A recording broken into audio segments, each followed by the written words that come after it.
Hello everyone, मेरा नाम है डॉक्टर ईशा गंभीर और मैं हूं IVF consultant Neelkanth IVF Jaipur में। आज मैं आपके साथ बात करूंगी कि मेल इनफर्टिलिटी में क्या चूज किया जाए, आईवीएफ या इक्सी। देखिए, हमने ज़्यादातर देखा है कि जो मेल इनफर्टिलिटी के केसेस होते हैं उसमें जो मेल्स होते हैं वो काफ़ी परेशान हो जाते हैं। कभी कभी ये सोचने लग जाते हैं कि वह अपने शुक्राणुओं से कभी पिता नहीं बन पाएंगे, बट ऐसा नहीं है।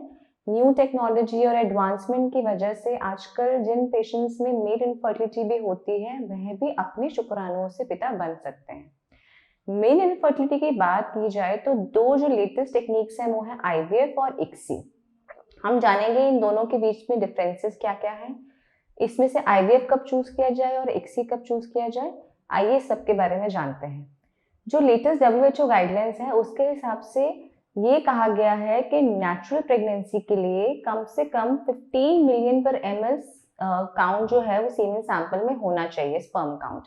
यदि यह काउंट 15 मिलियन से कम है तो कोई ना कोई जो टेक्निक है उसका हमें सहारा लेना पड़ेगा। यदि यह काउंट 10 से 15 मिलियन के बीच में है तो हम आईयूआई टेक्निक का सहारा ले सकते हैं। यदि 10 से कम है, 10 मिलियन पर ml से कम है लेकिन 5 मिलियन पर ml से ज्यादा है तो आईवीएफ टेक्निक का सहारा लिया जा सकता है। और यदि यह काउंट 1 to 5 मिलियन के भी कम है, यानी 1 to 5 मिलियन के बीच में है, तब हम इक्सी का सहारा ले सकते हैं।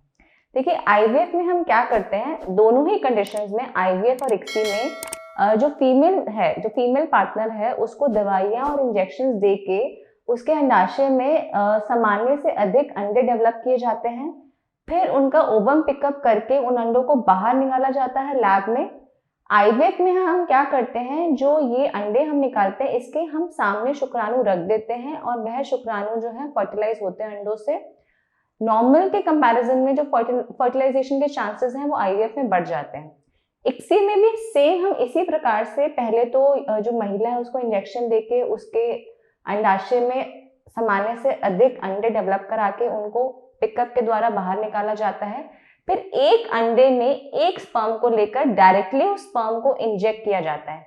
क्योंकि यहाँ पर हम एक अंडे को लेते हैं और डायरेक्टली एक स्पर्म को हम उस अंडे के अंदर इंजेक्ट कर देते हैं तो आईवीएफ के कंपैरिजन में जो फर्टिलाइजेशन के चांसेस हैं वो और भी अधिक बढ़ जाते हैं।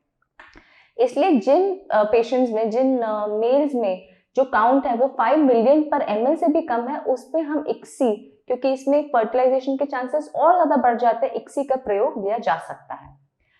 जो नील स्पर्म्स के पेशेंट हैं, अब ये भी स्टडीज में पाया गया है कि उनमें भी हम इक्सी के द्वारा पेशेंट्स के खुद के स्पर्म से पेशेंट को बच्चा दे सकते हैं।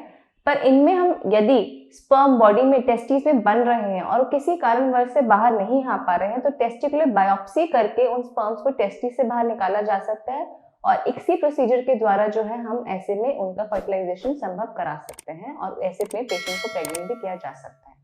यदि आपको इन दोनों टेक्निक्स के बारे में और कोई अधिक जानकारी चाहिए तो आप नीचे दिए गए नंबर से हम पर संपर्क कर सकते हैं या फिर नीलकंठ आईवीएफ में आकर हमसे परामर्श ले सकते हैं। Thank you.